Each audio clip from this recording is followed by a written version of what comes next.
দাবি আদায়ে রোববার সারারাত শেষে পরদিন সকাল গড়িয়ে দুপুর, এক সময় বিকেল হয়। তবুও দাবি আদায়ে অনড় বেসরকারি শিক্ষকরা। ক্লান্ত হলেও ছাড়েননি শহীদ মিনার, চলছে স্লোগানও।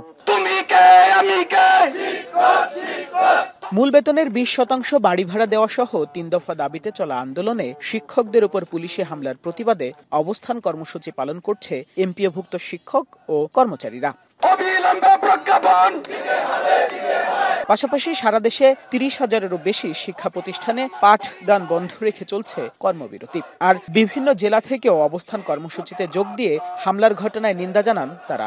আমরা আমাদের প্রজ্ঞাপন জারি না হওয়া পর্যন্ত আমাদের অবস্থান থেকে আমরা সরব না। একজন শিক্ষক 500 টাকা দিয়ে বাসা ভাড়া তো দূরের কথা, একটা খুপড়ি ঘরে আমার মনে হয় যে থাকতে পারে না। যতক্ষণ পর্যন্ত আমাদের এই দাবি আদায় না হবে আমরা ঘরে ফিরে যাব না। মূল বেতনের 20% বাড়ি ভাড়া ও 1500 টাকা চিকিৎসা ভাতা সহ কর্মচারীদের 75% উৎসব ভাতা প্রদানের দাবি আদায়ে প্রজ্ঞাপন জারি না হওয়া পর্যন্ত আন্দোলন ও কর্মবিরতি চলবে বলেও জানান তারা।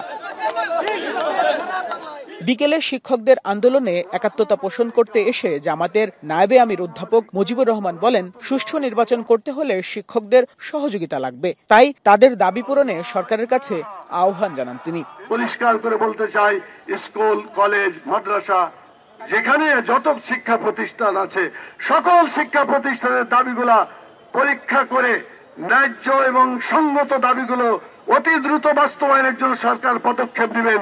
আর শিক্ষকদের উপর হামলার নিন্দা জানান ইসলামী আন্দোলন বাংলাদেশ, খেলাফত মজলিস, নাগরিক ঐক্য সহ ইনকলাব মঞ্চের নেতারা।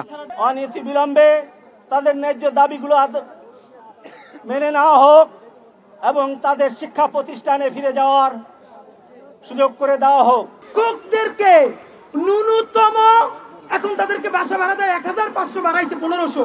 তাইলে শিক্ষা উপদেষ্টা আপনারে বলি 1500 টাকা না 15,000 টাকায় ইনকিলাব মঞ্চে আপনার একটা বাসা ভাড়া করে দিবে, আপনি থাকবেন? সকল রাজনৈতিক দল ঐক্যবদ্ধভাবে আপনাদের পক্ষে আমরা রাজপথে নামবো ইনশাআল্লাহ। আপনাদের বাড়ি ভাড়া বৃদ্ধির কথা বলেছে, কত দেয় এখন বাড়ি ভাড়া? পত্রিকায় যখন পড়লাম 1000, তখন আমার মনে হলো ফকিরকেও মানুষ 1000 টাকা ভিক্ষা দেবে। রাতের মধ্যে দাবি না মানলে আগামীকাল দুপুরে মার্চ টু সচিবালয় কর্মসূচি পালন করা হবে জানিয়ে নতুন কর্মসূচি ঘোষণা করা হয়।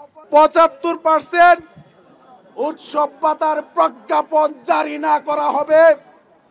এই শহীদ মিনারে লাগাতার কর্মসূচির পাশাপাশি লাগাতার সারা বাংলাদেশের সকল শিক্ষা প্রতিষ্ঠানে টানা কর্মবিরতি চলবে। বাইজিদ সাদ, এখন, ঢাকা।